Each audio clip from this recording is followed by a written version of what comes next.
Hello, and welcome to the Why Did You Write That podcast, where we discuss regrettable writing and occasionally some actually not bad writing, which that may come into effect today when we talk about the No Man's Zone. It was not No Man's Land, sorry guys. It's No Man's Zone, which is a Russian take on feminist utopia.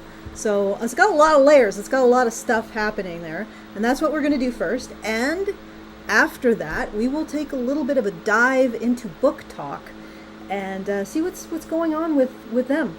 Like, take a look and see how they're doing. As always, I am with Telemnar, the magnificent Telemnar, and the folklorist Doughboy. If you want to say hello, you can do so at this moment. And if you don't, hello. You can just be quiet. It's all good. All right. That was a very brief moment. Yeah. We're on a schedule because I made us very late. So first we'll start with actually the things. Feedthebadger.com/justthetip. Send those comments in and we will respond to them. Very much appreciated. We get the full benefit of whatever funds you send, and you get the benefit of not sending your comment through YouTube's comment system. Comment labyrinth, comment thresher, comment wood chipper, comment game of censorship, that kind of thing. So feedthebadger.com/justthetip. Actually, No Man's Zone was a suggestion by Richard Bier. So thank you to Richard Bier for suggesting this. It didn't end up being as bad as I thought it would be. Which, we could actually start with that. How bad did you guys think this was going to be? On a scale of 1 to 10. Well... Oh, Doughboy, do you want to go first? I was expecting at least a 9. Expecting at least a 9. And what do you feel like it ended up being? Between 5 or 4, depending on how much a scene plays something straight versus critiquing it. Yeah, I guess so. I thought it was going to be like a 15. And for me, I think depending on where it goes, because it might just take its current twist in a direction that will greatly disappoint me, but I think I would rate it about a 2 or a 3 on the absolute travesty score, like absolute feminist travesty. So I was pleasantly supplied. Yeah, lower is better. Higher is, maybe I should have clarified. As you go up in the entertaining for review purposes. Though. Yeah, higher can be more entertaining for hate watchers. Lower is more entertaining for people who don't want to destroy their minds. So I would actually give it a 2 or a 3, and that can change depending on where they take the next twist, which I quite liked. But if they take it in more conventional directions, more feminist tropey directions, that score may go up. Actually, you're right, Telmar. Maybe I should have reversed the scale and made it so that if it's has more horrendous feminist tropes, it goes down instead of up. Okay, well, let's just roll with what I did. So if it actually ends up going in a more conventional, more cliched, more stereotypical, more chauvinistic direction, more feminist chauvinistic direction, that score will probably increase. The score of horribleness. The horribleness, the whatever we're going to go with it, where the horribleness will increase. But right now, I would give it a 2 or a 3. It's not bad. It's like it's watchable, and it's got some writing chops, surprisingly. It's got places where it falls down in terms of its writing, and it's got places where it's really strong, which is just the right kind of thing to discuss on the Why Did You Write That podcast, because we can discuss both examples of pretty good craft and in the same piece, examples of where the craft is absolute crap. Absolute crap.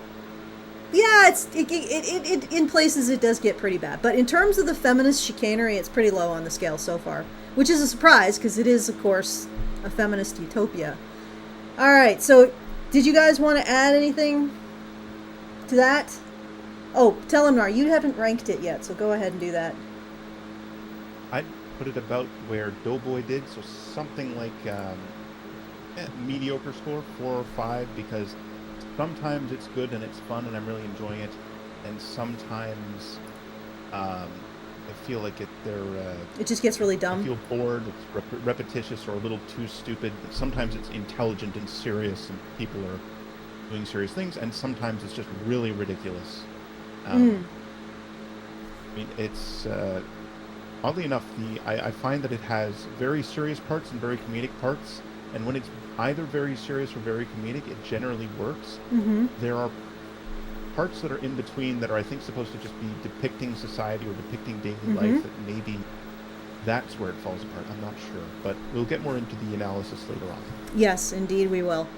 All right, so let's start with the trailer, just to give you guys a bit of a grounding. I don't know how Russian copyright works, so I will continue to do like the banana-ing, just in case, but hopefully we won't get dinged.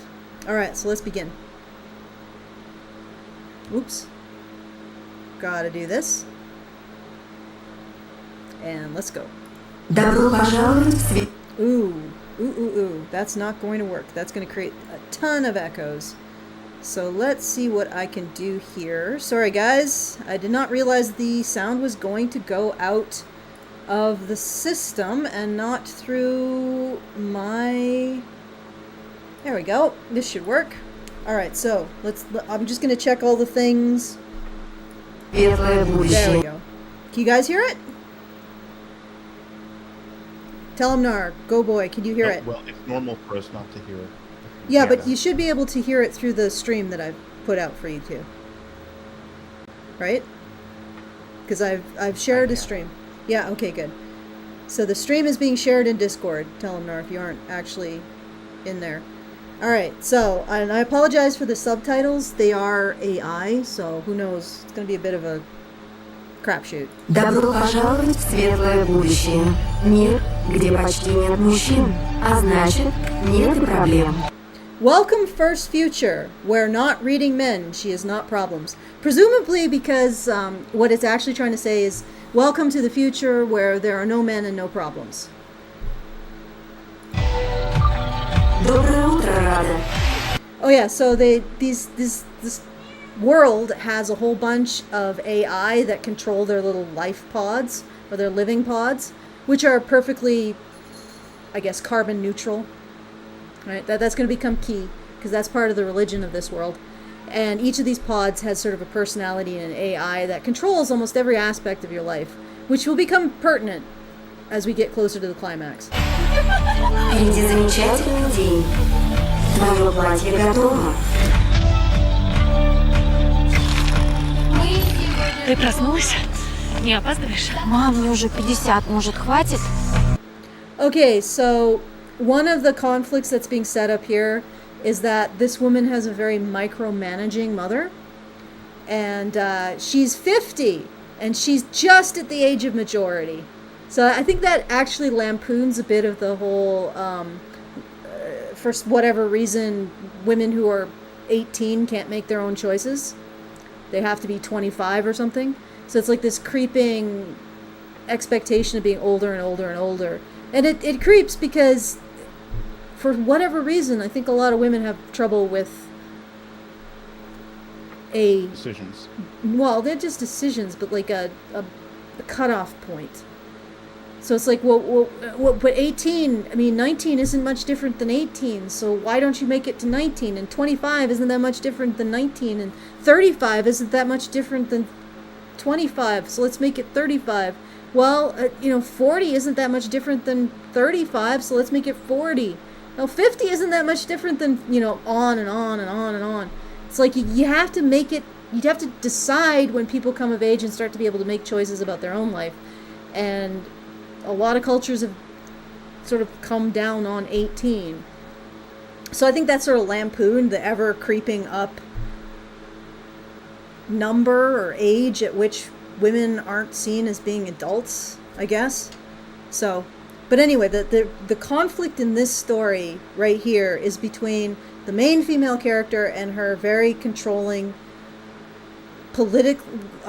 mother who has political aspirations. And by the way, like in this story is another point to consider. Mothers control a lot about your life, like way more than even in our society. In fact, a mother is like your lawyer, among other things. Your lawyer, your advocate, your sponsor, your warden. All right, let's keep going.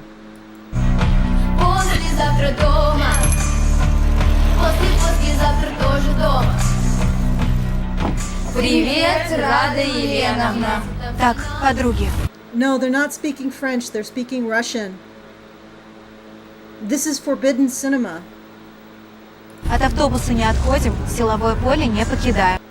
Okay, so what's happening now is the main character is a tour guide or a teacher for a bunch of snot-nosed kids, and she's taking, I don't mean all kids are snot-nosed, these ones are though. And she's taking them on a tour of the regions that hold the men, which they refer to as primates. Приматы опасные и дикие существа. So she's explaining to the kids, don't leave the force field. They're all female, by the way. Don't leave the force field because the primates are dangerous and wild.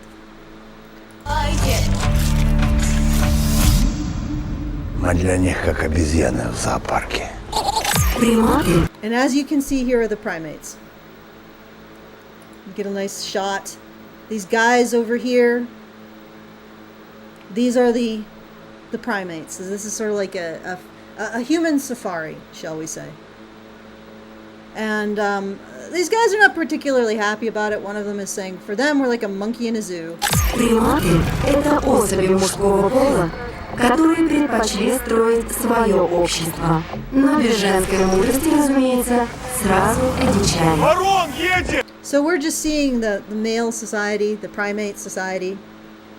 And it's actually just pretty typical post-apocalyptic. I would say even like a cozy post-apocalyptic because they got electricity. They are, I guess, enjoying some amenities. And they're reproducing, unlike our society. Зацените туфлю! Крокодил!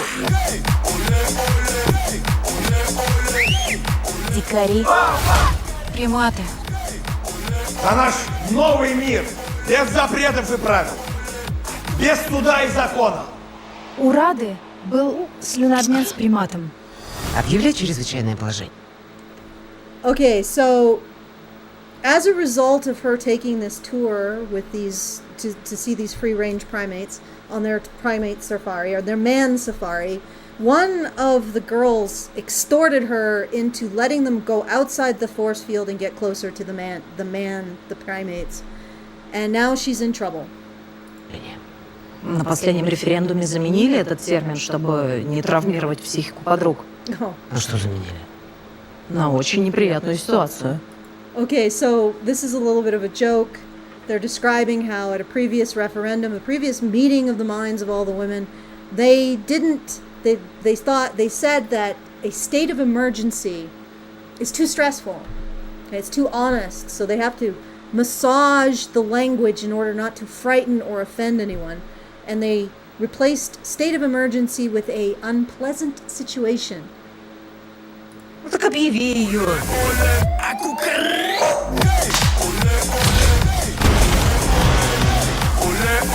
Секс должен быть с мужиком. Alright, so just a little bit more of the story. By the way, spoilers, guys. The main female character ends up in shenanigans with the main male character who is from primate land. And, of course, it's a Romeo and Juliet love story. It's just sometimes incredibly annoying one. This is one of the places where the story really falls down. But, that's the premise. So the premise is you have this beautiful female utopia. One wonders where they get their electricity and their sewers cleaned, but beautiful female feminist utopia, not just female, feminist utopia. And it's completely run by women. It is perfectly moral. Nobody offends anybody. And if they do, they're socially ostracized through a social credit system. And it's just beautiful, it's wonderful, everybody loves it, unless you're in any way, somebody who doesn't agree with the sisterhood. But you're still allowed to have freedom of speech. You just, lose social credits until you are banished and you become unpersoned. Now, what's interesting is what happens when you're unpersoned, because they're ultimately, like most systems that look really good on the surface, spoilers, guys, this one has a lot of evil maintaining it. And we'll get into that. So, did you want to add anything, Telenar, to the overall plot? Are we doing a plot summary for the season? Because I think we could. I could do a plot summary for the season. You and me could do one. Could construct one, unless you just want to go ahead and do that. Well, all right. Well, I guess we're just discussing world building at the moment. But yes, the primates actually live in what I guess is supposed to be a little part of Moscow. So it's sort of showing how bad things have gotten, that Moscow is derelict. And yes, they get electricity from the feminist utopia. We're not really shown how, but they do seem to be trading moonshine, barrels of moonshine, to the feminist utopia for the electricity. Kind of a weird thing to do. It's not hard to make alcohol. But on the other hand, we don't see it used very much in the Femtopia, so maybe it's contraband. That's interesting. Yeah, I think it is contraband. I think that's... Well, it absolutely is, yes.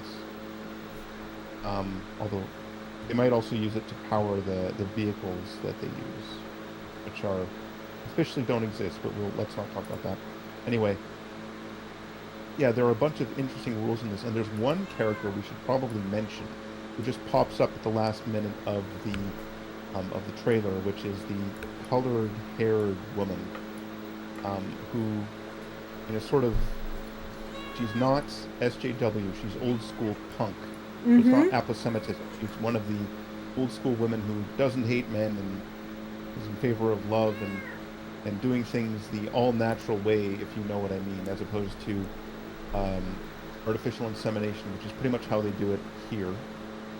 And she's kind of a rebel against the system. You can't blame her after you start to learn more about it. Yep. Yeah, actually, no, she's her with the sign. Yeah, she's actually sort of a fun character. Because although at the end she does kick some dude in the nads, so I'm not sure if we'll see if he did anything to deserve it, which I don't know. I doubt, but we'll see.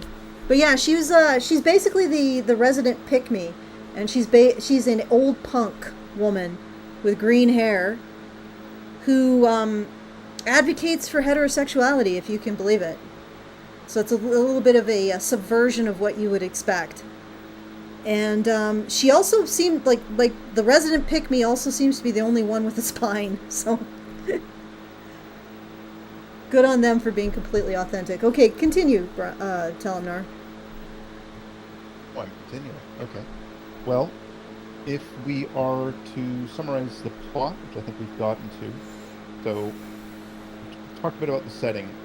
Nothing much initially happens in Femtopia, aside from the women having a bit of a mix-up with the primate, except what happens is there's a bit of a kerfuffle in the primate land in Mantown, and one of the guys has to run away and hide, and he hides himself in one of the barrels that's being sent to Femtopia to pay for the electricity.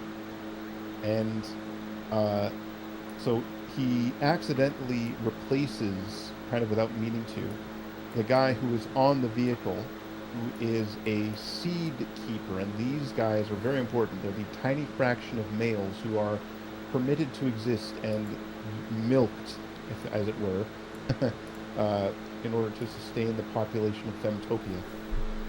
And they are kind of treated like really valuable idiots. Initially no one listens to their opinions, and their opinions are also kind of dumb because they're treated, they're not given any important responsibilities or anything like that, although arguably almost no one in this entire thing is, this entire female institution or settlement. But he kind of starts experiencing the pampering and the good side of Femtopia initially, and it all seems great because he's eating this delicious food and getting massages, and everyone thinks he's this wonderful, valuable member of society, which he kind of wasn't in man country. He was more or less under the boot of this big, rough-looking guy, the Baron, who he saw showing off his shoes. Except things start to go wrong because he starts to break rules a lot, because of course he doesn't know the rules, and he doesn't understand that they are, like, there are rules about everything. There are rules about farting. You literally have to go to designated spots and have this sort of cylinder pop up and seal you in, and then fans take away the fart smell. No fart rape here. Oh god, definitely not. There's even eye rape. They actually at one point find someone some social points. Like, they don't have money, but they have social points, social credit score, which acts as currency and also value as a human being. So yeah, he looks at some chick's butt at some point, and they find him for that. It's pretty ridiculous. Oh yeah, they have all kinds of crazy stuff. There's a lot of world building for the Femtopia, and I think there's a little too much, to be honest.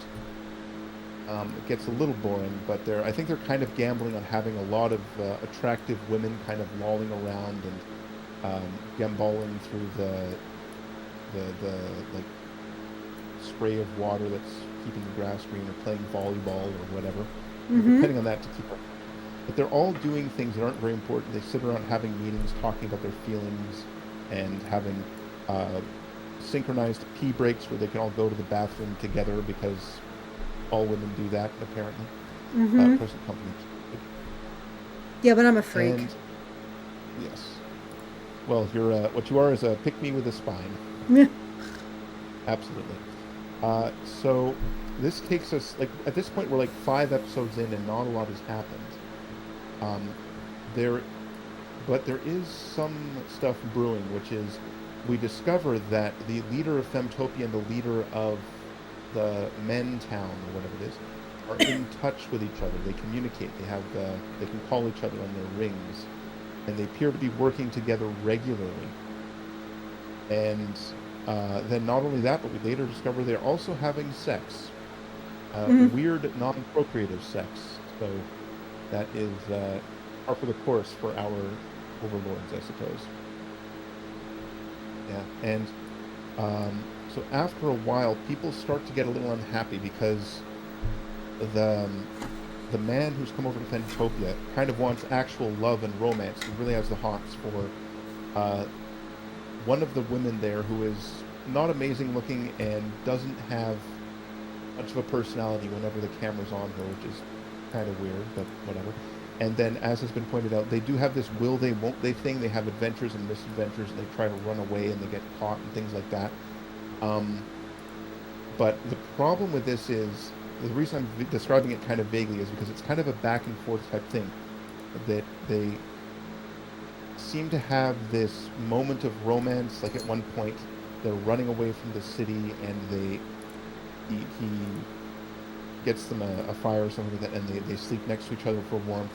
And now she's interested, and then the next day she's not, or the next episode she's not. It's really, I think they kind of figured, wait a second, this is going way too fast. We don't know how this will affect the plot. We need to have them keep not liking each other. And there's sort of indication of perhaps some totalitarianism and some legal unfairness from the rulers of Femtopia, but not a lot's happening. Yeah, there's only hints of it, at least initially. Yeah. It's a slow burn, and I don't think it's a very good slow burn for a few episodes, for like 3 or 4.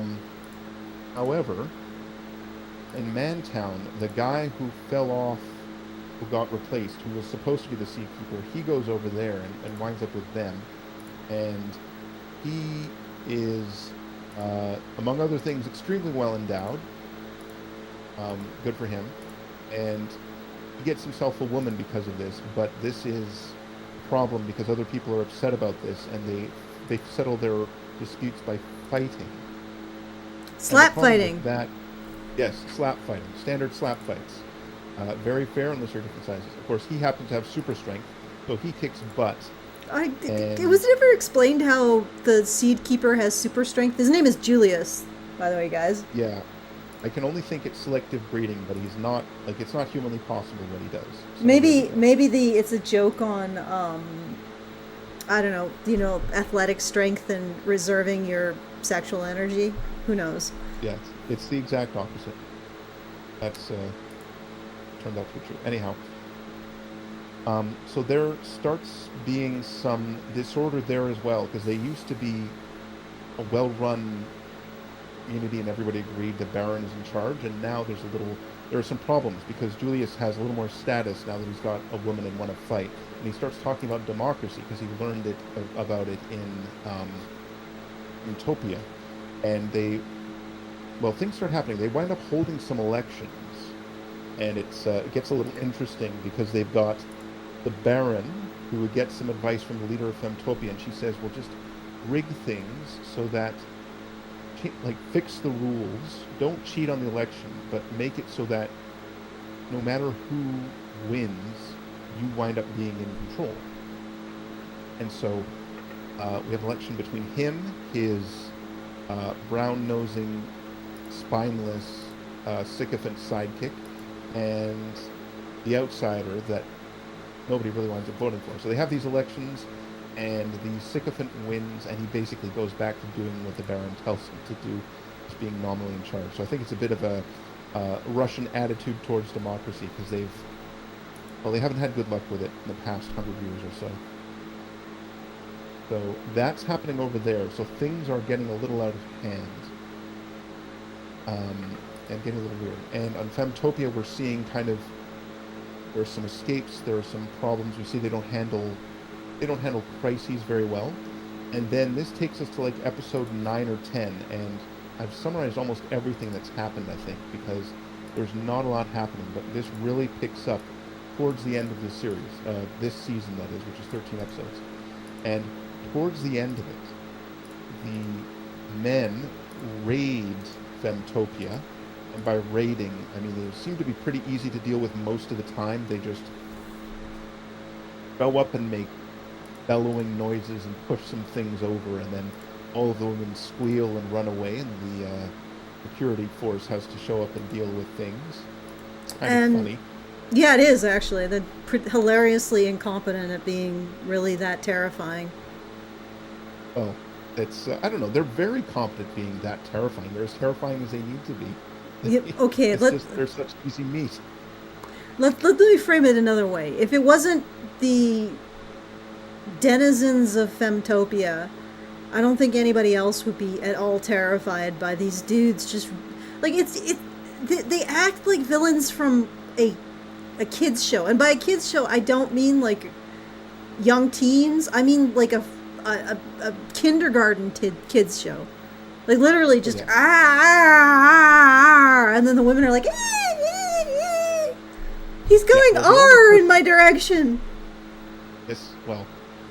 You're also pick me with a spine, so you're less easily intimidated. Yeah, speaking of pick-me's in the spine, I think you have something more to say.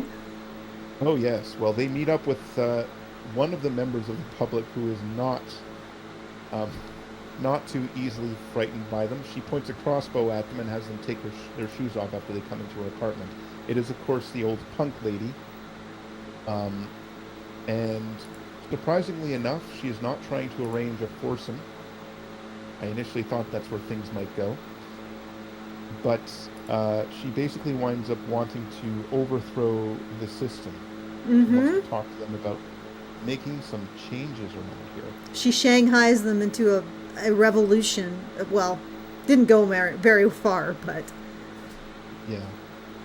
A lot of stuff, unfortunately, a lot of plot ideas in this don't tend to go very far, or they start and they stop, or they start and they go back to zero. I got the impression the writers weren't sure if the show would get renewed. Anyway, so she tries to do that, and the security forces wind up, capturing most of them, but the Baron, grabs a woman and gets out of there as a hostage.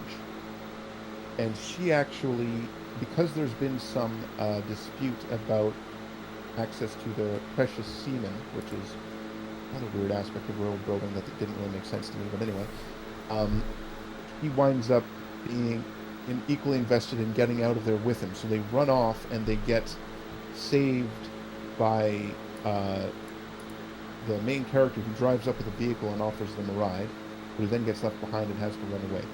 So at this point, there's kind of a war between the Femtopia and Manland, and they're trying to we see what happens to the prisoners, among other things, which is really important, because we see them taken prisoner and then brought to well, let's see, the main character is captured and brought before a seriously over-the-top BDSM woman who keeps men like trained as dogs, with wearing the dog mask type fetish masks, and in one case has actually cut out the tongue of one who displeased her, which is extremely over the top. Yeah. And she is also basically working side by side with the leader of Femtopia, so the rot goes straight to the top. And the other people who are captured are kept as prisoners, and they're made to do forced labor. They are driven out to some orchard or whatever, and they grow the apples that they use for as a sort of test of truthfulness. If you say something, you basically swear it on an apple and you take a bite of the apple.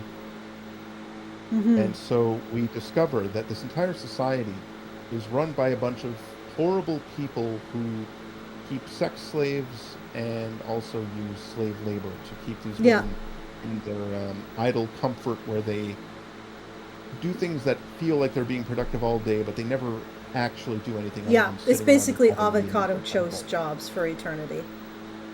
Yes. Except the few women who are doing like security and surgery, because there was one woman who like saved the main male character when he got flattened by one of these transports that you just saw on the screen. So there are a few women who are actually doing jobs, but most of them are just basically in adult daycare. Yeah. Yeah. The elites, a handful of elites are running things, and the rest of them aren't. A handful of elites, and then some also specialists who deal with like surgery and other stuff like that. Well, we didn't see. It wouldn't surprise me if the specialists are in on it. It's hard to say. Yeah, I wouldn't. We don't know. But I did want to point out that this Femtopia, like you were talking about the prisoners who are doing the slave labor to keep it alive. If you lose enough social credit points in Femtopia, and you lose them by offending people, essentially, because honestly, like the crimes that these characters are convicted of are not really crimes at all. First, like, false accusations are considered to be legitimate evidence, and the crimes that the main characters engage in are mostly just being gross and offensive, and maybe questioning stuff, and that's it. And they lose their social credit points, and then if you lose enough of them, you get unpersoned and sent to a forced labor camp, right? Where you are subject not just to forced labor, but to the whims of a bunch of sadistic women in charge. So I was like, wow, that is edgy. That is an edgy critique, right? Because all of the women who end up going to the forced labor camp, their only crime is being offensive or questioning things. Boy, the Russians are really like they were like, let's play this straight. Let's play this so straight. I'm actually really shocked, and I'm really shocked at the twist at the end too, which we'll get to. But go ahead, Teleanor. This is now a pro-Russian channel. Anyway, the one thing that causes someone to lose social points is actually the main male character offers to help an older woman who's carrying a lot of stuff carrying some heavy bags and just runs up to her and offers to help her carry her stuff, and she smiles and thanks him. And they say, "Oh my God, the way you offer to help her implies she's too weak and helpless to do it for herself. You lose 50 social points." So they're clearly, like, they were going all out on this. Yeah. Anyhow. Well, So, yes. it was a kangaroo trial, though, right? So essentially, what happened was he was being, and you could see that with the women who were like, "Why are you charging him with that? We're guilty of it as well," and who actually stood up for him because they were worried that they could be charged with that too. They had also helped the older woman. They had also, in the interests of female competition, stared at another woman's ass. Jealously, presumably. Not with any kind of lascivious intent. Well, who knows? What was I going to say? Well, that part was not... You're right, that part was kangaroo court, but everything else, that was the only moment they went too far. Everything else was kind of ridiculous. Thing is, people can also take social points from each other. Mm-hmm. You can just say, "Wow, you hurt my feelings. I'm going to take 5 social points from you." Yeah, or 20 or 10. And this is the thing. You could take like 20 social points for somebody, but you could only give 1 social point a day. So it's like, this system is insane. And one of the scenes, the main male character gets the women to play volleyball, and he suggests keeping score. And that's a huge scandal. And I was thinking, okay, so you don't want to keep score in like an academic, or not an academic, like an athletic endeavor like volleyball.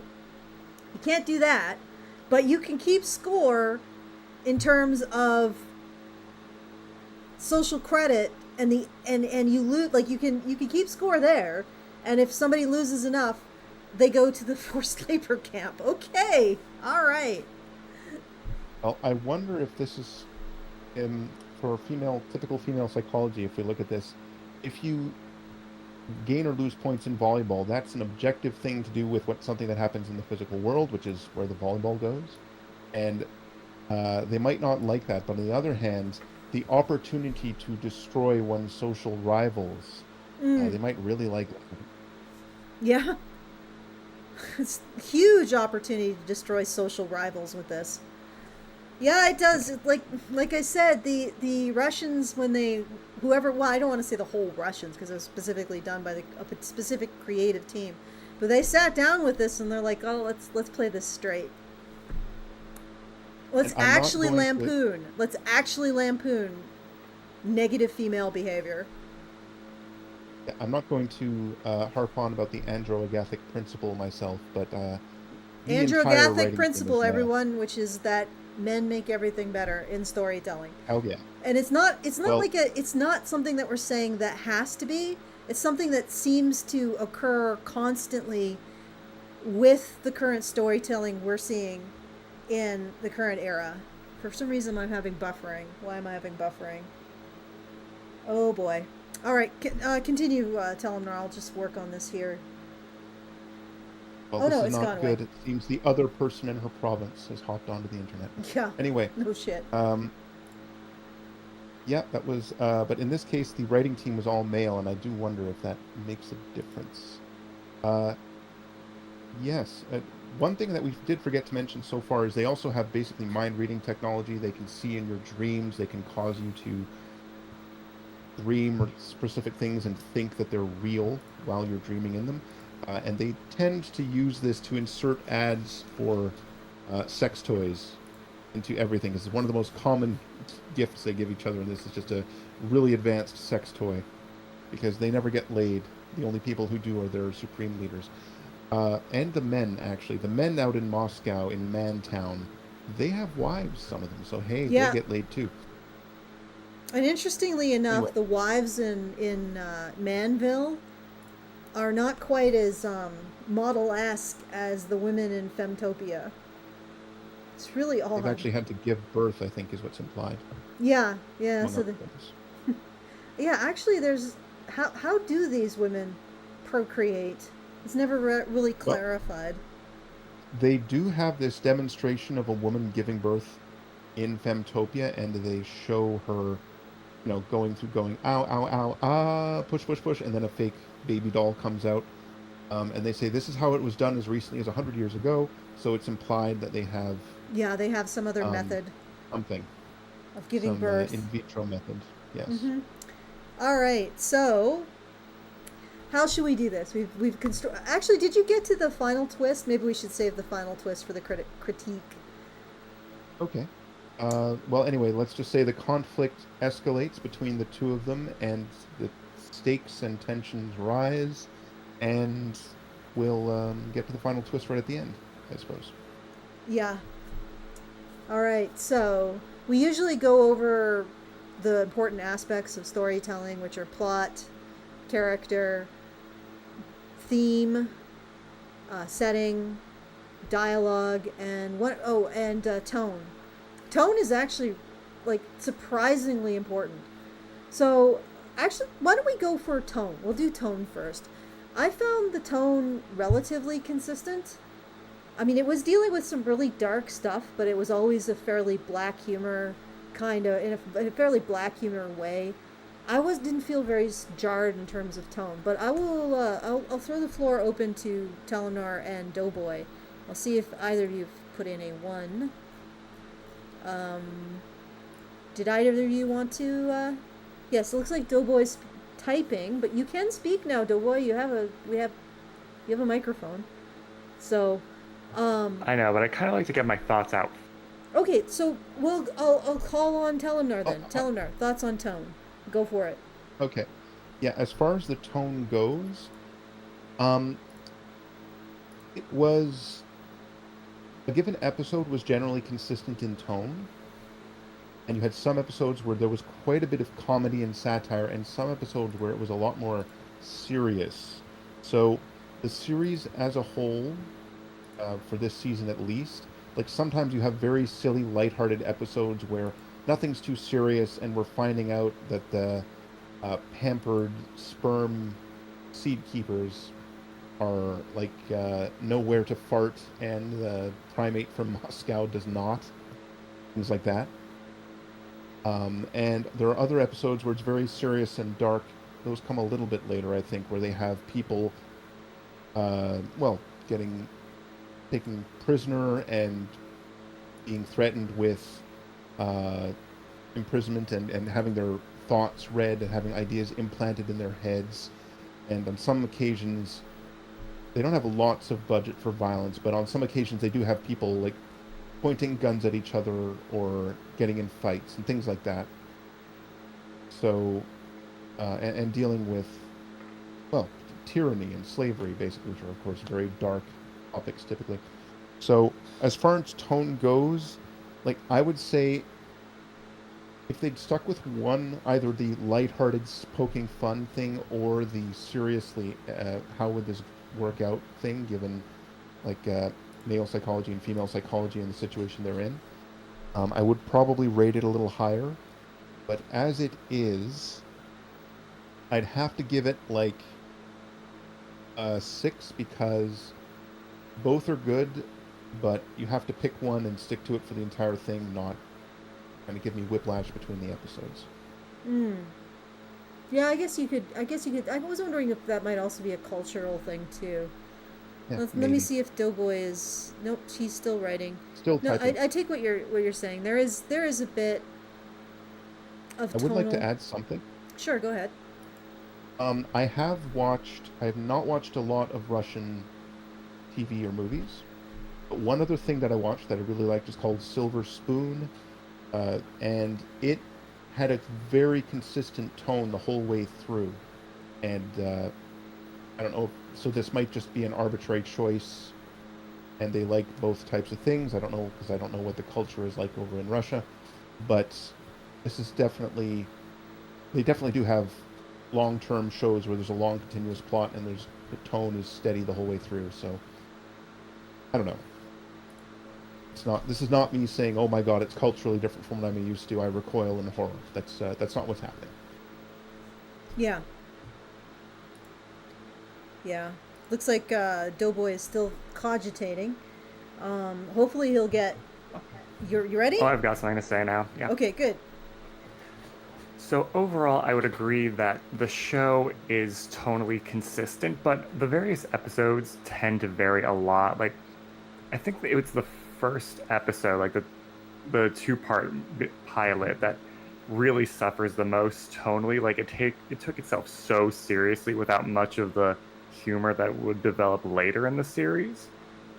And sometimes individual episodes go a little too far in one area or another.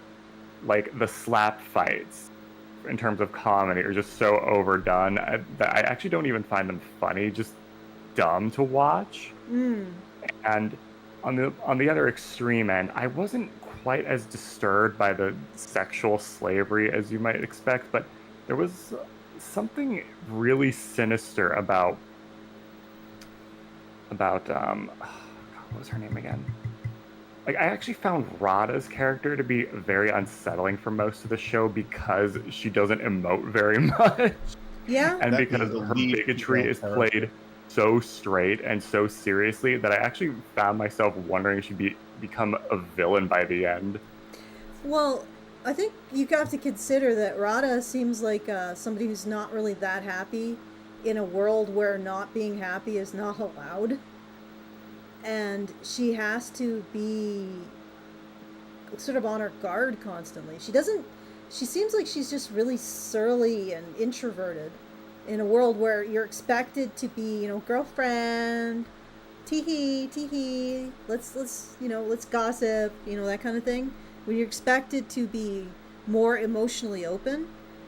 I think, but this is going into more character, so we could probably wait for that. Yeah, sorry, I veered away from tone there. Yeah. Another way that tone got a little out of hand was actually in one of the later episodes.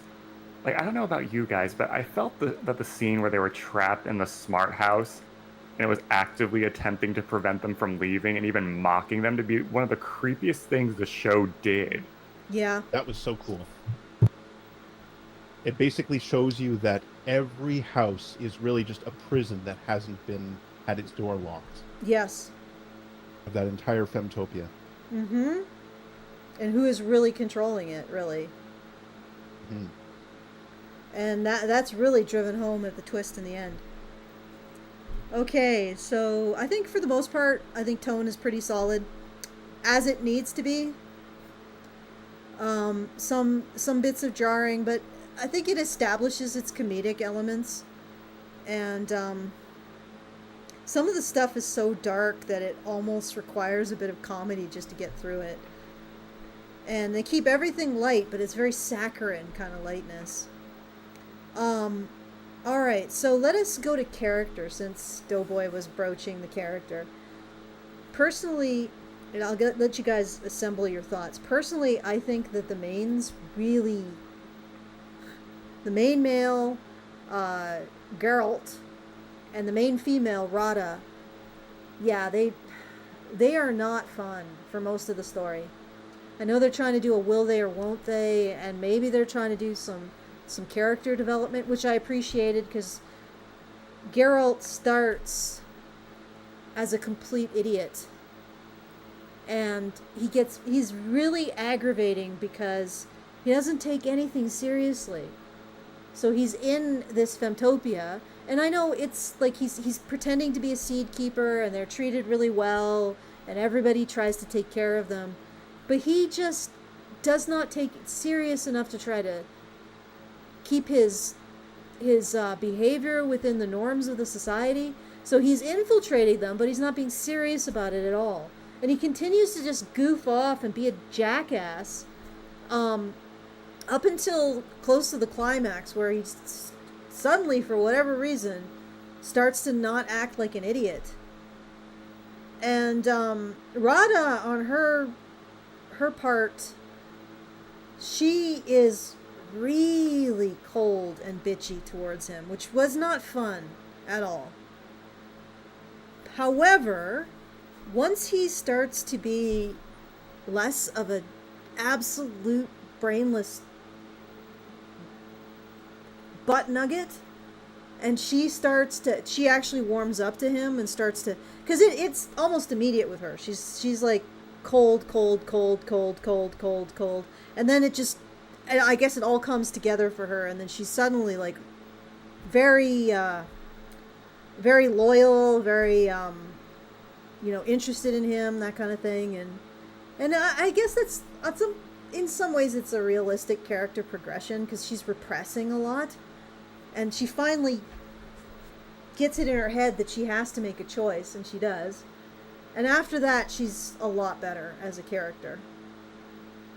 And her scenes where she attempts to seduce I think it was the Seed Keeper, who ends up being in cahoots with the main female villain of this season, were pretty hilarious.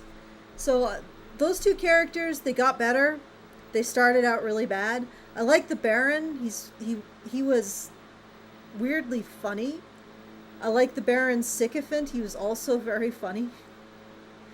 I think the female lead of Femtopia is both despicable but sort of charmingly hedonistic, and so all the side characters I quite liked. But I'll hand it over to either Telemnar or Doughboy, whichever of you is ready to speak. Telemnar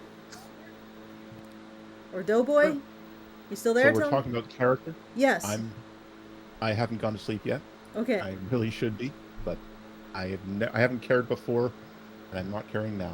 Anyway, characters, yeah. Well, I agree that the main character, I mean, sometimes he seems briefly serious, and sometimes he really seems like he's N or something like that.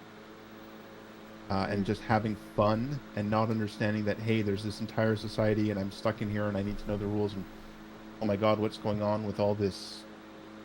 Like, he's used to the Man area, the Man town, which has the Baron, who is, in some ways, he's a dictator, but he's like a dictator who is doesn't dictate very much. Like, you better do what he says, but he doesn't tell you to do anything other than enforcing the existing rules and getting resources.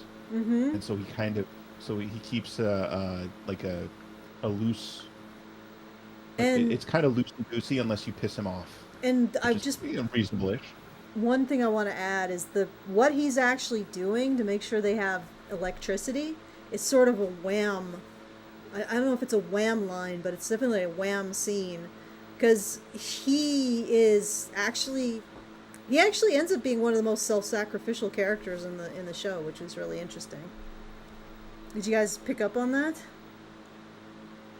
I got the impression that they may have written that in at the end of the season. Oh, okay. That they weren't, possibly, but yes, he did. And also, I was thinking, okay, is this true, or is he kind of justifying it post hoc to make himself? Yeah, but we better? did see it. We did see that he is sort of allowing himself to be used in order for his people to have electricity.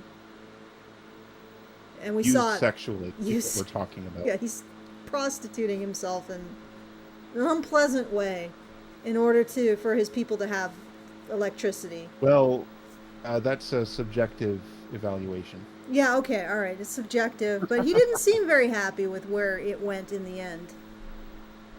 Sometimes being unhappy can be the thing that makes you happy, but I think they were really, in terms of writing, like, I think they might have been not sure where they were even going to go with that. They were just trying to make them weird, and then they came up with this cool justification to make Femtopia more evil. That's kind of my opinion on this.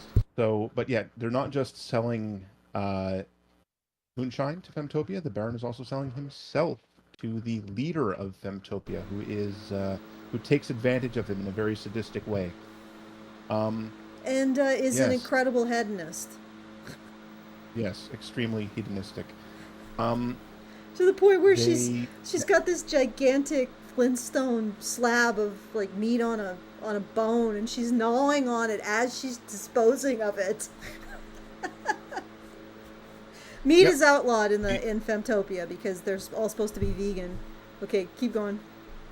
Yes, they're all supposed to be. But the moment they get a chance to eat some cooked meat, they always go, "Oh my god, this tastes so good." Anyway, but characters, yeah. So his character's not very consistent. The lead woman, I really got the impression from Doughboy, different from Doughboys, which is that she's just not a very good actress and not very good at emoting, or is not being directed properly and shown like what emotions she's supposed to be having at this moment. Because, and maybe this is a flaw in the writing actually, because they sort of have her fall in love with him and then suddenly not be in love with him anymore, and then who knows what. And I'm also wondering if she is supposed to represent the Russian every woman a little more, because I believe in their culture, they don't smile at each other as much as a typical Westerner would. This is a very Eastern European thing. So maybe her being cold and reserved, for from our perspective, is just making her a more normal person. Like she's the normal one, and all the other ones are these weird, smiling, giggly, happily invested in the cult women. So that might be why a bit of why she's like that. It just occurred to me as we were discussing this, but I'm really not certain. Some of the other characters, the side characters, are quite interesting. They have the old punk woman, who is the rebel against the system. They have her equivalent in the Man Town, which is this old grandfather who's trying to get his computer up and running, and is kind of passer on of ancient wisdom and stuff like that a little bit. And they've got they've got the sidekick, the sycophant character, the right hand man of the Baron. He's amusing, right? He's fun. Got some people like that. And the female characters, they do have, like, the ruler of Femtopia is a very she's in the front of all the posters, and she's got way more emotiveness than the lead actress, or than the romantic lead. Like, it's a very distinct difference. So she's quite a well-written character overall, I'd say, for example. So generally speaking, I mean, pretty good. I'd say 7, because they've got some good characters. They've got some good characters that are well written. The badly written ones, I mean, once again, I think it's consistency. I keep feeling like maybe they weren't sure where the show was going or how long they would have to write it, how many seasons they'd get. But overall, 7 for the characters. They're pretty good and pretty consistent with unfortunately the exception of the 2 main characters, which is too bad, because like all the secondary characters are pretty darn consistent in how they behave and what they think and what they do, right? And I think we can all agree on that. Mm-hmm. So really, if you ignore the boring main female character and the inconsistent and sometimes really childish main male character, and that one seed keeper guy who went crazy for like no reason in Mantown for some reason, then pretty good. So yeah, like a 7. Yeah, I didn't get to the inconsistencies in the characters that really bothered me. Like, the seed keeper that went nuts, that was a little incomprehensible. I keep wondering, this happens right after he gets rebuffed sexually, which I think is something that never happened to him, but the reactions seem really strange. Yeah, the reactions are particularly strange because if you think about it, his expressing interest in her sexually is considered to be a it's perversion. A perversion. So in his society, not only would it's almost like the equivalent of being gay. So the fact that he hit on her and she rejected him would be sort of like a situation in which a gay man hit on a straight dude and got rejected. So it's a little more confusing than just he was spurned by a woman, and I don't know if they thought that through. So yeah, that was pretty inconsistent. I found the main male characterization to be really inconsistent too. For whatever reason, I didn't buy him actually stopping being a complete doofus. You know what I mean? It's just he was so awfully like maybe he only came across that way to me. I don't know if you guys also felt that way, but he seemed so dumb. Yeah. And I think virtueless. Like He just was floating around wanting to have sex and like, okay, he was a loser. I mean, it's understandable, but you know, when you're watching fiction, you want a more heroic character that has more sense. You know what I mean? But he seemed to have none. And that was really getting aggravating. Okay, I'll let you guys tell me that I'm wrong about that particular character. So, or right, I don't know. Sometimes people agree with you. Oh, go ahead, Doughboy. So I do agree with what you two have said about the characters thus far, especially the main characters. But I will say that I found Gira, the male lead, to be slightly better, if only because, apart from not coming across as cold and sinister, he was much more active character. Like, I actually kind of enjoyed his interactions with the other seed keepers and how he was encouraging them to become a little more assertive and less repressed by the matriarchal society that they lived in. Yeah, that was not bad. Like, but other times he was just a complete dipshit about everything. And part of my problem with that is, like, he's in a situation where he's trying to infiltrate something, and he's being so obviously, like, he's not integrating at all, and it sort of ruins the stakes of the infiltration, if you know what I mean. I can agree with that, but one thing that I did like about Gira is just how much of an agent of change he is. Like, there doesn't seem to be an episode that goes by where he doesn't cause the status quo to upend, which is remarkably refreshing, especially since his counterpart, Rada, is so utterly passive for like a good half of the series. Yeah, she doesn't become active until she decides that she's interested in Geralt. And then suddenly it all comes out. But he still has to save her, which is aggravating. All right, let's go to plot, because there are some inconsistencies of the character, and I think it really drags the characters down in some cases. Side characters are great, main characters suck. So I'd probably overall give it a 5 in terms of character. I don't know if you guys want to rank it before we go to plot. Oh, characters? Yeah. I'd give it like a 6 because I really liked all the side characters, but it would have been higher if the main characters were good. I'll split the difference and say 5.5. All right. Okay, let's go to plot. Because plot is both where this show is actually sort of good and also sort of bad. All right, so the plotting during the episodes it can be really plotting. The plotting is plotting. There's a lot of circling the drain, it seems. But at the end, they get their shit together, and they always end on a really good hook, which reveals some mystery about the setting, and gives you a reason to watch on. And I think that this particular series is a showcase in writing hooks. And but in terms of the actual plot during the episode, a lot of the times I'm wondering how they're getting to all the places that they're getting so suddenly. They just, like, these characters seem to teleport.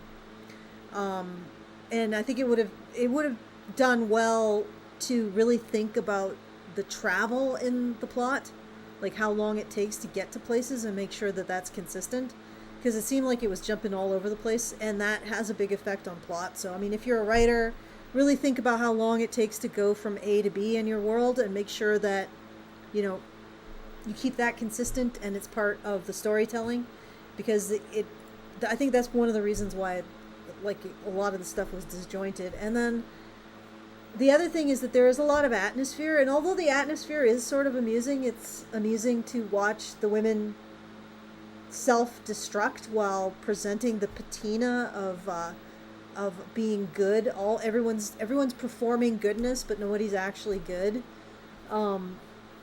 Like the head judge, who is always about making sure nobody's upset, and yet huge injustices are occurring in her courtroom. You know, and everybody's a hypocrite and everybody is performing something but actually feels something else, except for the pick-me punk grandma. But I like that. So, all right, what were your issues? What did you think they did well for plot? Telenar, because Doughboy's probably still writing. So go ahead. Oh, I'm going first? Yes. Okay.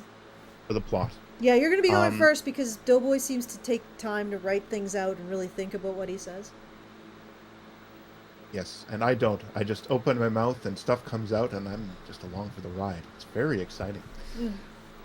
Anyway, yes, for the plot, I mentioned this before.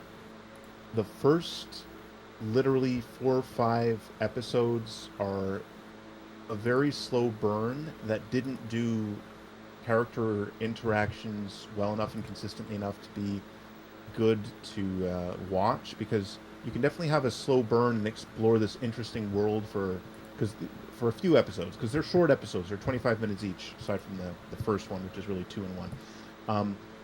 So that's like, that would have been okay if they'd done a good job, but there's so much of not much really happening or going anywhere for almost half the season that it didn't feel too well handled.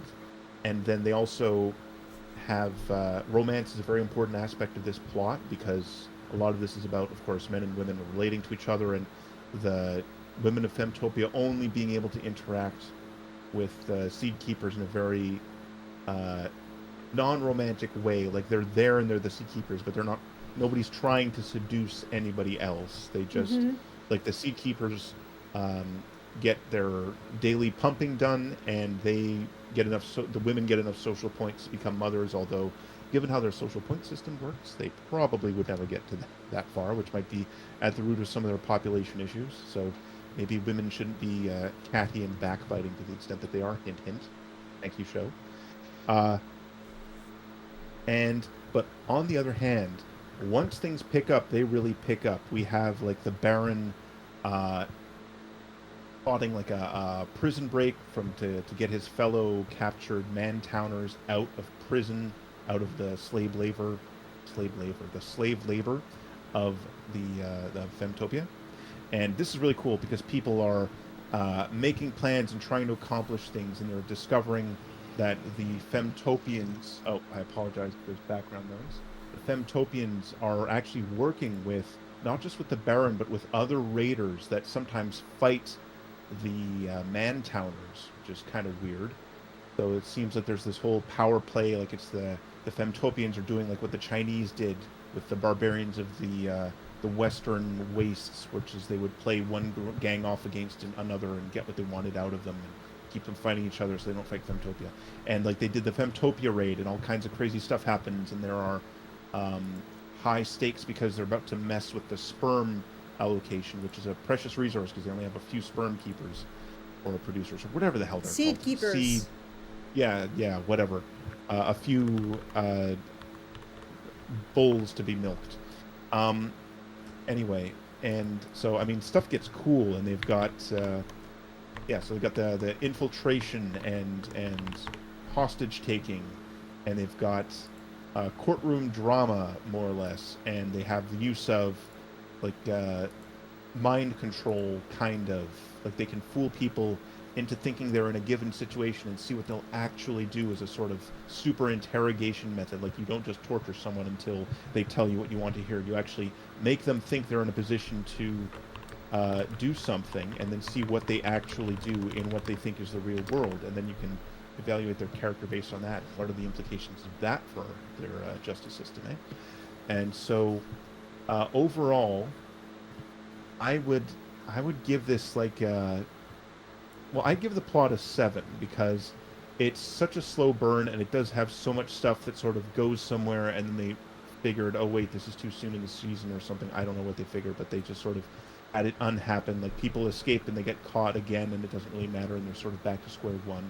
Well, people, I mean the main male character there, Gera, or however you say it. He's named after Geralt in Witcher, so. Is he? Yes. The Well, The nickname it's, is Hera or Gera, but his actual name is Geralt. okay. Well, it's a Slavic name, I guess. Generically, he's just supposed to be. So I don't know if they deliberately did that or it's a coincidence. Who knows? Okay, so yeah, so overall a 7 for the plot because they have interesting stuff happening. And I think I'm being a little generous here because we've just watched so much bad stuff, maybe. But on the other hand, when the plot got cool, it got really neat. And they also did, at one point, have the Baron decide to get himself smuggled out to start the rescue by allowing himself to hide in the garbage can and just allow himself to get garbage dumped on him.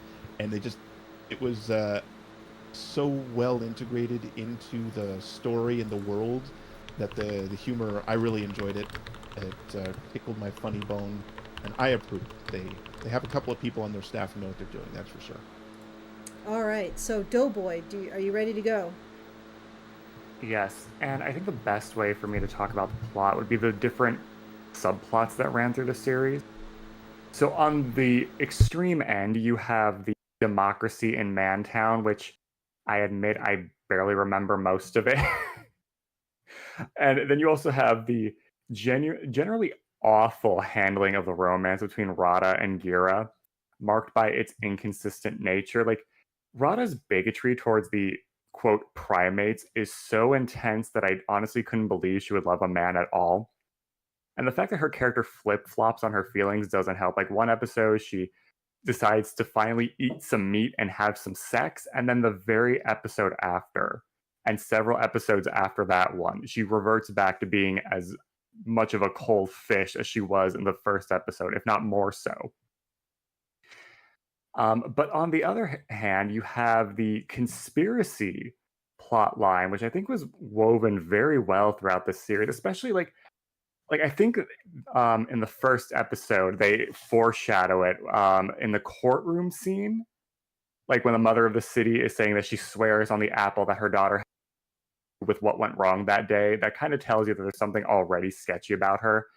And then they develop that through her conflict with Rada's mother, and the tension between them just keeps escalating as they try to one-up each other in every aspect of life. So it was beautifully done and probably the strongest plot line in the whole show. And overall, okay, do I have to do a number grade or a letter grade? Letters, numbers, go for. I think people like letter grades better. Okay, I think I'll go with a C- for plot, because while there were some genuinely good elements and good ideas woven throughout, a lot of them fell flat. Like, the emancipation of the Seed Keepers bothered me because most of them end up doing nothing after the first few episodes. Yeah. That's true. Although I think a couple of them actually helped the main characters with dealing with their incarceration. But yeah, you're right. There were a lot of subplots that went nowhere, which was unfortunate because yeah, the conflict between the two big political forces, the two women who were the primary political forces of Femtopia, was actually pretty good. All right, so I think Telenar got his statements on plot. We could go into theme. I'm not sure I want to go into theme at this point. Probably be doing some more of these. We'll be doing another 2 seasons of this movie. So, and dialogue. Actually, no, wait. We probably should do. Well, you know what? We'll do theme and wrap up. I don't think we can go into dialogue because none of us are Russian speakers. So, I think it wouldn't be fair. All we had to benefit us was a bunch of very, very poorly thought out subtitles. I think it was subtitled by AI. But how about theme? We'll talk about theme with wrap up. Okay, so I think the theme is obviously reconciliation between men and women. And I'm really astounded how honest a look at women's flaws this series ended up being. Like, this is not a utopia by any stretch of the imagination. And when we get to the twist at the end, you'll see that it's and it actually is. I would honestly almost say, if I'm reading this correctly, this is almost a MGTOW level critique of female nature. And the fact that they're being so honest about this and about the women's flaws, and by comparison, the men's flaws are pretty trivial. They're crude, they like to fart and do slap fights. And I guess maybe they are disrespectful to the women to some degree, although it feels like it's all very laddish. Like the women are ladettes and they're laddish, and they just do their thing and have fun. So I'm not really sold on the idea that they're that disrespectful to the women. Not to mention, like, those women, the older ones are going to be everybody's mother. So I really highly doubt it that they are that disrespectful. But regardless, the female version of this story is so corrupt and so much of a lie. It lies to itself, and it's maintaining this incredible farce about being moral while having these huge moral blind spots when it comes to the undesirables and the people who are thrown out of society because they lose all of their social points, which incidentally, the social points, the fact that you can lose, somebody can take away 20 social points on a whim, but they can only give one a day. That's definitely saying something about this whole process of witch hunting and ostracization that women often engage in with as we can see with the woke culture and the witch hunts over virtue signaling. So I thought that was really on point, and I'm actually enjoying the critique. Like I said, I think it's a MGTOW level critique of female nature, and I'm going to talk about the twist at the end now, unless you guys want me to wait until you guys have discussed the theme and the wrap-up. Telmnar, do you want me to wait, or do you want to go ahead and discuss? Well, do you want to discuss the twist? You know what? I will wait till the end to discuss the twist. Telmnar, theme and wrap-up. Thank you for talking yourself into it. Okay. Yes. Well, this one is... Yeah, it does have themes about basically how government should work, and I think it's just extreme cynicism there because they have the democracy is shown to be utterly corrupt from day one. Chaotic. And yeah, and it's shown as chaotic. So the best thing to have is a sort of a bunch of little peasants and a local lord, maybe the traditional Russian system. And the Femtopia is shown as providing an idyllic life for the few, but only because they make use of slave labor in massive quantities, and they're constantly monitoring each other and trying to ruin each other's lives. And a girlfriend-coded totalitarian system of social credit. Yes, exactly. So that it also has, of course, that's a secondary theme. The main theme is very obviously just, oh my god, we had gender wars, and now they are trying to get, I think the writers are trying to go towards a situation where the Mantown men and the Femtopians are reunited, maybe. So the sexes are supposed to cooperate and have romantic love, because, I mean, very obviously, like, the best and most moral female character in Femtopia is the punk woman who believes in romantic love and we should get married and do things the old-fashioned way and stuff like that. So they're definitely going for that, and as you say, they're also pointing out, well, yes, shining an extremely powerful spotlight on flaws in particularly the female psyche. And chamomile tea is illegal. Yeah, well, they don't allow stimulants or mind-altering substances, including chamomile tea. So, I don't know if they did this consciously, but I'm wondering if they're pointing out this tendency in a lot of women to think that the nice little part of the world that they might live in is just how the world is, when in reality it's that way because a lot of other people are living and working in places that are way less nice. I don't know if that was a Yeah, I think that conscious was because it may have yeah, been. because there are women in the real world who think like that. Yeah, Think the that women in this yeah, avocado toast utopia do not realize that it's built on a foundation of tyranny, social ostracization, slave labor, and also sexual exploitation. Like yeah, it's and not just that, but also that the only reason not everyone lives in Femtopia and gambols about playing volleyball all day is because of patriarchy or whatever, and not because life is difficult and someone out there has to grow the food and hew the wood and draw the water and make sure the electricity keeps happening. Like, yeah, well they don't just, blame their they're- system. You know, yeah, well, they don't. everything ugly is out of sight. And then they Hmm. pretend like they've constructed a utopia. Yeah, It's like you perform utopia and then it's utopia. yes. But there is like a very much a pro romance, pro falling in love and having families theme throughout this, which is probably got it massively greenlit in Russia because, of course, they're having birth rate problems along with everyone else.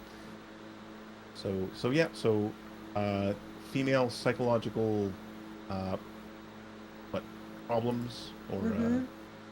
and blind spots and things like that, romantic love and democracy versus various types of rule, other types of rule, like democracy versus tyranny versus, I guess, oligarchy or whatever you'd call the rule of the baron. Because the thing is, he is ruling over them, but he's also out there going on expeditions to get resources and stuff like that. Like he's in the front line. He is leading from the front a lot of the time.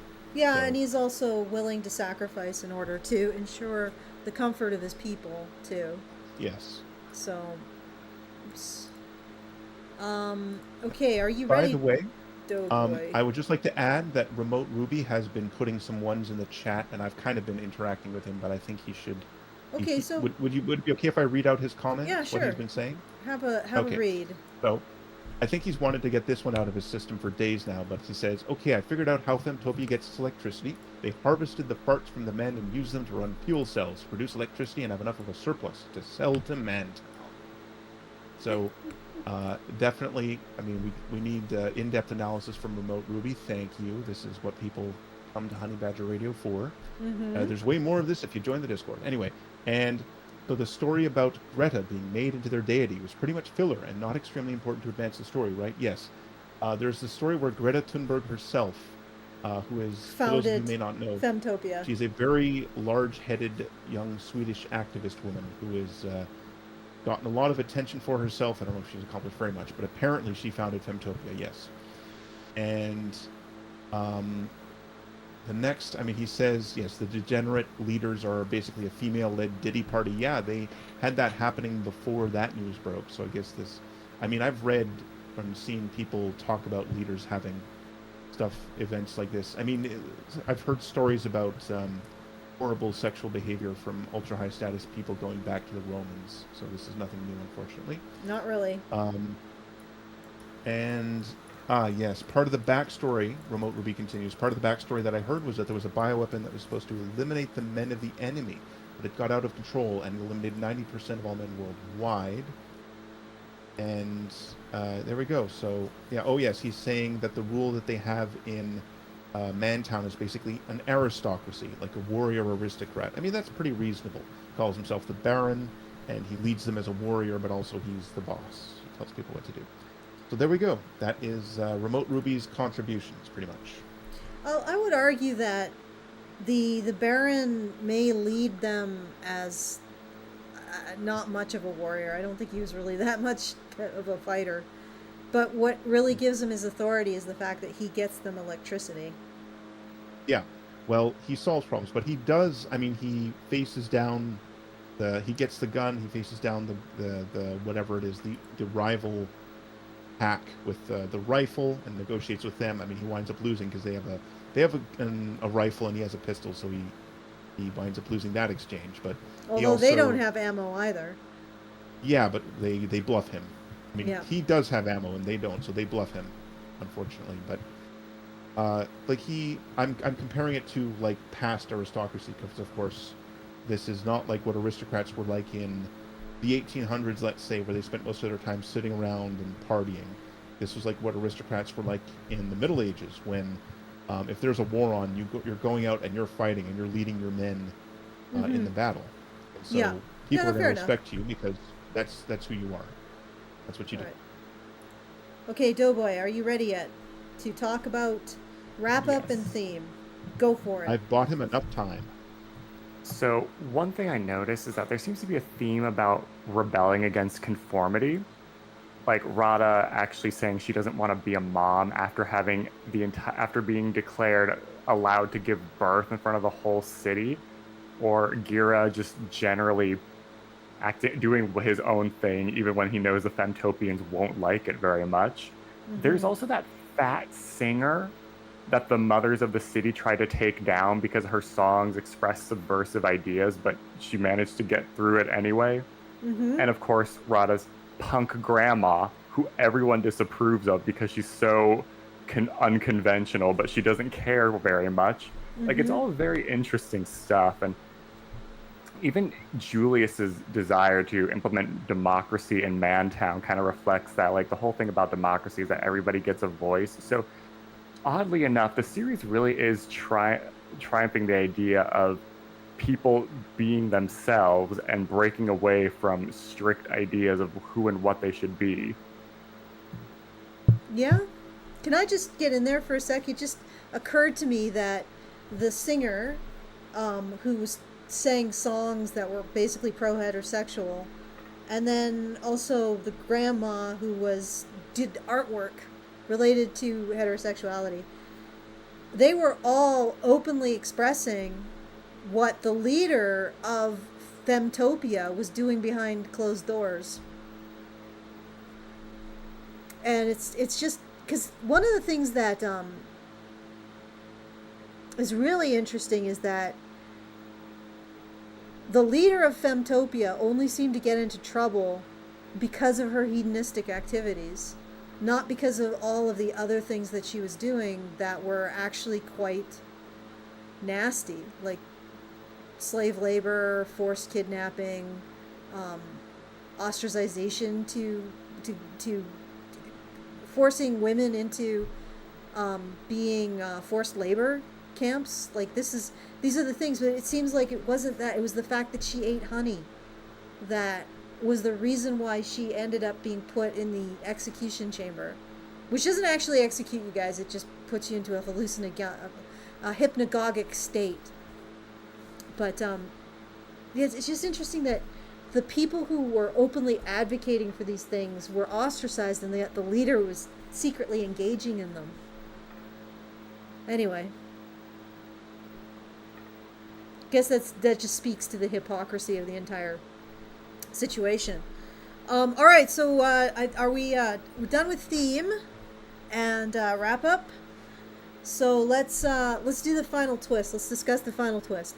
So the final twist, spoilers, everybody who's listening, is that the female head of this particular branch, the Two Hills branch of Femtopia, ends up being put into the execution chamber and forced into a hypnagogic state because the supreme matriarch of Femtopia comes and discovers that she has honey on her shirt.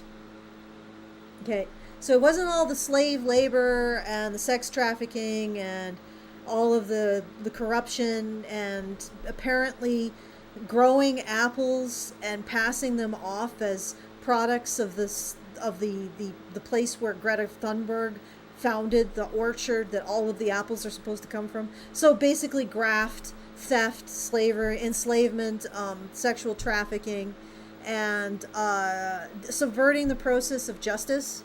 Yeah, no, she didn't get it for that. She got it because she ate some honey. And so she ends up in the execution chamber in her hypnagogic state. And then Radha's mother, who was her primary political opponent, gets in power. And she does a lovely speech, and about unity and all of these things. But in the final conclusion of her speech is to blame the primates, the men, for the entire fiasco and declare that they need to be genocided. And I was watching this and I'm like, my God. Okay, now I don't know if they're going to subvert the subversion, because this is a subversion. Because the Femtopia is supposed to be an actual utopia. And what we're finding out is that the Femtopia was ruled by a P. Diddy style, or a, not even a P. Diddy, like a Epstein style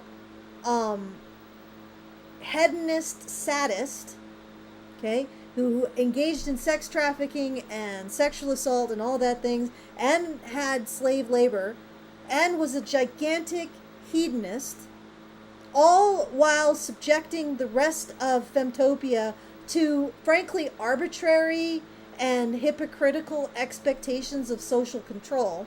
We find that out, and then she gets replaced, and I guess we're all supposed to cheer that, oh, it was just this one lady. She was the bad apple, right? Ha ha ha.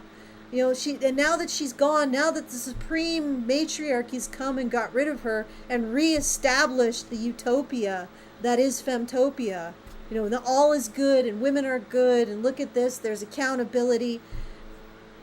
And there's that moment where I'm watching this and I'm like grinding my teeth, because I'm like, oh God, that's where they're going, isn't it? And then they subvert it, and they have the next leader of Femtopia, of the Two Hills branch of Femtopia, to be a genocidal tyrant who apparently does not recognize the complicity of the women in the system, and in particular the women directly involved with this woman's shenanigans. She does not recognize that it was a woman who did this, and is offloading blame onto the men who were her victims. And I'm like, holy crap. And originally I thought they were going for, oh, the matriarchy's coming in and making everything good. Then with that twist, I'm like, oh my God. Oh my freaking God. They've had this new female head of Femtopia, Two Hills branch of Femtopia, actually do that. She has offloaded blame onto patriarchy, when the only thing that these men were the victims of this Epstein type female tyrannical leader. Like, she was sex trafficking them, she was using them as forced labor, she was exploiting them, and they are to blame. And this is the thing, this woman specifically said, we can't live with the primates because they haven't learned anything in 100 years. Lady, they were just forced into slave labor and sex trafficked by your previous freaking head of state. And you cannot recognize that they are actually the victims in all of this? No, you're still looking at them, you're still judging them, and you're not taking responsibility for what your community did, what your particular system enabled to happen.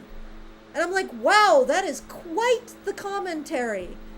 Like, if this plays out the way I hope it does, because it might be double subverted and they'll just go back to, Femtopia, women would create a beautiful, wonderful world of happiness, and everybody is wonderful, and all of the bad things that we just showed you about Femtopia was just a fever dream. You know, if they do that, I'm going to be very disappointed. But so far, I'm loving the horrifying nature of all this.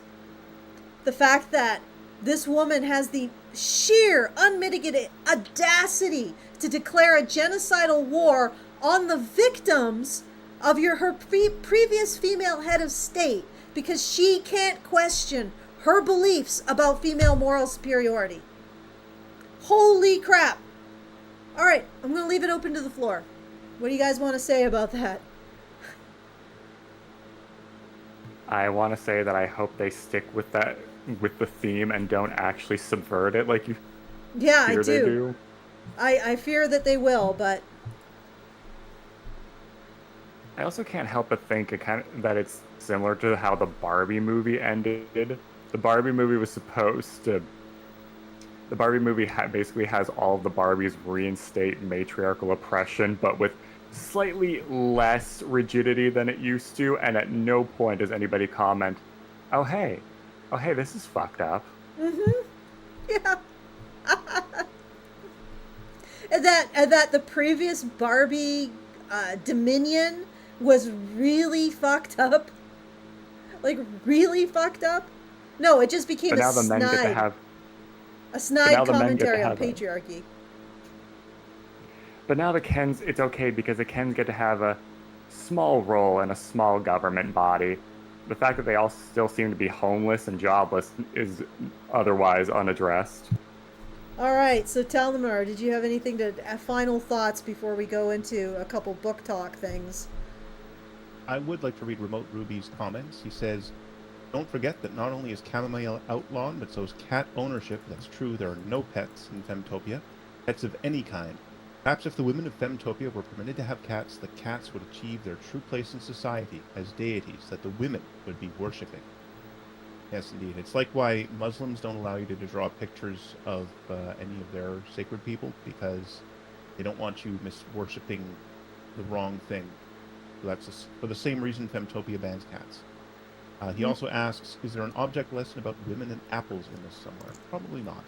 And finally, he says snarkily, if the slave labor camp were to remain hidden, then everything would be copacetic. Mm-hmm. Well, unless you're a slave. Yeah, unless you're a slave. But as we find out, when the slave labor, like when the male slave labor camp was revealed, the ultimate action taken by the next head of state was to blame the entire situation on the men who were victims of it. Well, okay, I just came in here. Yeah. No, Darth. This is Be gone, Be gone. Okay, so sorry about that, guys. It is a bit open in the Discord. People can jump in a little bit at random. Okay, so shall we look at some book talk, or do you guys have any further? I don't think they're. I don't know. I wanna go look at this. I want to see what they have to say. So to sum up this week on Book Talk, we had Alex. So essentially what I did is I just went to Book Talk. I haven't actually watched any of these. And I just put in the keywords Book Talk controversy. So let's see what the first things that pop up. This is, by the way, guys, we just watched a movie on female dystopia and what it would look like. And now we're going to Book Talk, which is another very female-dominated social landscape. Let's check in and see how the women are doing. Okay, and I've not watched this. I did not select this. This is not pre-selected. I just went to Book Talk and put in Book Talk controversy. So let's have a listen. Let's see if the Russian take on female-led societies bears fruit for Book Talk. Just tell me if you can hear this, guys. So to sum up this week on Book Talk, I am sharing this, right, on Discord? Yeah, it looks like I am. All right, let's go. we had Allie Hazelwood being canceled because of her opinion on PETA. We had grown women thirsting after the Boys of Tommen series and making sound for very me, I'm inappropriate. afraid. Really? Me neither. How is that even possible? Okay, let me just double check here. I will correct this and maybe that'll fix the issue. Stop streaming. And then I'm going to start streaming. Alright, here we go. Play again. Go to the beginning. Also there is captions on the bottom of this if you're having trouble hearing. Are you guys hearing on the stream? I'm gonna go now and you tell me. Right, we're So going. to sum up this week on Book Talk, we had Allie Hazelwood being canceled because of her opinion on PETA. We had grown women thirsting after the Boys of Tommen series and making very inappropriate comments. Okay, did you guys hear that one? No. Nope. What the heck is going on here? Let me just... It's It's okay. I we'll see. just- Let's just see. So to sum up this week on Book Talk, we had Allie Hazelwood being canceled because You know what of it her is? It's opinion probably on because PETA. Book Talk doesn't want to We had grown share. women thirsting after the Boys of Tommen sorry. series and making very... It's probably because TikTok does not want us to... TikTok is really crazy about going on the site and actually looking at the content there. And it does all kinds of things to force you to do it. So You're just going to have to read along. I'm pretty sure you'd be hearing it if you were watching the stream, so you might want to try that. Let's do it again. People watching the stream can hear it. So to sum up this week on Book Talk, we had Allie Hazelwood being canceled because of her opinion on PETA. We had grown women thirsting after the Boys of Tommen series and making very inappropriate comments.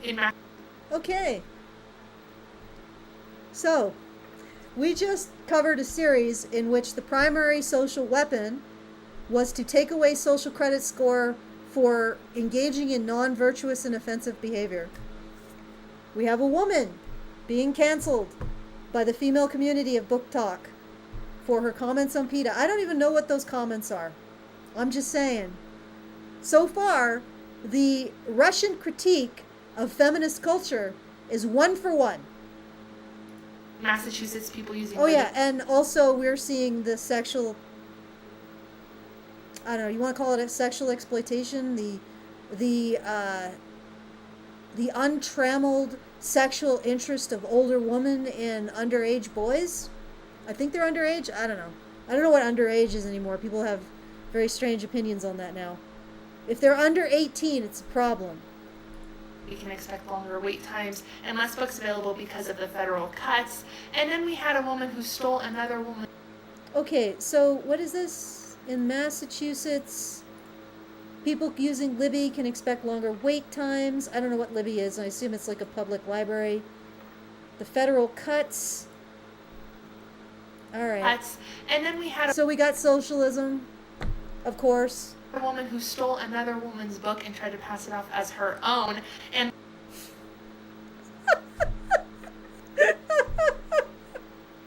oh my fucking god.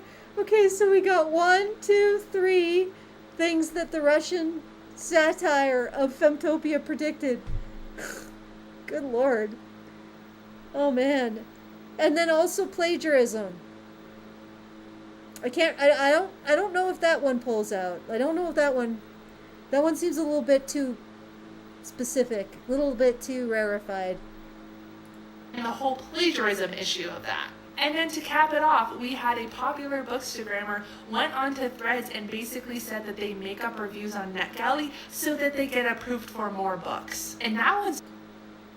Oh, and manipulation of the social credit system. That is 5 out of 6. And the one that it didn't get, I think is just because it's so specific. If we gave the Russian version of the Russian satire of Femtopia some time, they might cover plagiarism. It's not even being talked about enough. But it's absolutely insane for you, if you want to receive ARCs on NetGalley, to then just randomly rate books and just talk about them so that your rating completion looks really good so that you get approved for ARCs. Like, we should not be doing that. You're performing reviews to get points. Oh my god. I have heard this is pretty widespread on Book Talk. A lot of people, they just buy books to make videos of themselves, practically unboxing videos. Mm-hmm. And they don't really read them, or they just talk about, oh, it had too many words. So the Book Talk part is just about the buying and the showing off of books and having them on their shelf and seeing all the covers behind you and things like that. You know what? I can actually move you guys down, I think, and then get rid of this. And that'll work to clean up the... There we go. Looking good. Looking snazzy, I think. Maybe. Little snazzy. It's good enough. Alright, let's continue. But is it not hilarious that the Russian satire of Femtopia predicted almost everything this woman is saying? They definitely nailed it, Mm-hmm. have to admit. Yeah, that should probably be required watching in any kind of feminist or a women's studies course. Let's actually study women, not just study gaslighting them. Like, I would never read a book that I've never read. How do I know how I'm going to feel about it if I haven't read it? What? I would never read a book that you've never read? Wait. She means review. Feel about it if I haven't read it. That I know she means review. It's just... That is amusing. absolutely wild. This has been an absolutely crazy week. Let's hope that next week is a lot more drama-free. I don't know. Your mouth says, your mouth says, I don't approve. Or your voice says, I don't approve, but your lips say you're really enjoying it. So to sum up this week on Book... Okay. I 5 out of 6. Russian feminist dystopia predicts 5 out of 6 of the activities, the controversial activities happening on BookTok, the female-dominated BookTok this week. I'm sure somebody could make a headline out of that, because that would be interesting. All right, any thoughts before we move on? It appears that women in Russia are the same as the ones everywhere else. Yeah, except the men in Russia are more honest. Uh-oh. No, this isn't a Russia file. This isn't like we're not Gopniks here. We here at Honey Badger Radio support the Rush, not the. Whoa, you're just breaking up there, Doughboy. Could you repeat yourself? We here at Honey Badger Radio support the Russian citizens, not the Russian government. Disclaimer. Or Russia, feel free to insert at this point almost any other country on Earth. Oh my God. Yeah. It's depressing these days. That is really depressing. We are all living in Femtopia, Telenar. We are all living in Femtopia. Everything is avocado toast jobs, plagiarism, and lying. In that case, when we next meet up, can I dress in white lingerie and gambol before you? You need to have someone. As long as you're okay with doing it in front of my husband. Oh, that just makes it even better. Have him draw you like one of his French girls. Damn right. Oh, good Lord. I'm actually really curious. You know what? I won't go any further into book talk. We're unless you guys want to. You want to do one more? Or are we good for the day? I'm actually astounded that book talk just played out what No Man's Zone laid out. But yeah, we definitely have to clip 60 seconds of you pointing that out at some point and put it somewhere on the internet where people can get to it as a short, because holy cow. Yeah. I didn't pre-select this. I was just like, okay, what can we do on Book Talk? Let's do a deep dive. What are the controversies on Book Talk? Controversy Book Talk. Oh, this lady looks like she's in the know. Let's listen to her. Everything on the nose. Before we continue, I would like to just present you with some profound wisdom from Remote Ruby on our Discord, which you should totally sign up to, because that's only there can you find gems such as what he has written for us here, which is true femtopia won't be achieved until people no longer need to poop. Thank you so much, Remote Ruby. Make it all worthwhile. Okay. Do you guys want to do another one, or we call it a day?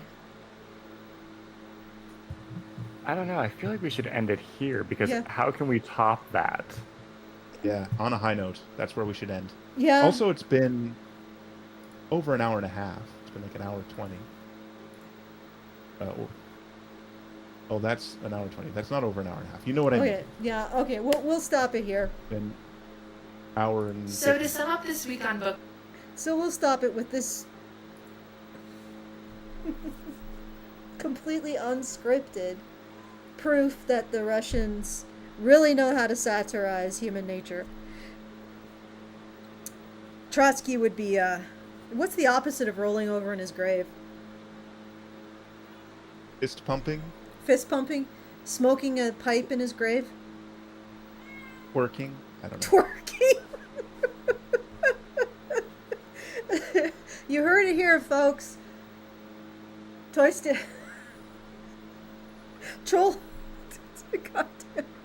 Tolstoy would be twerking as a result of these insights. Okay.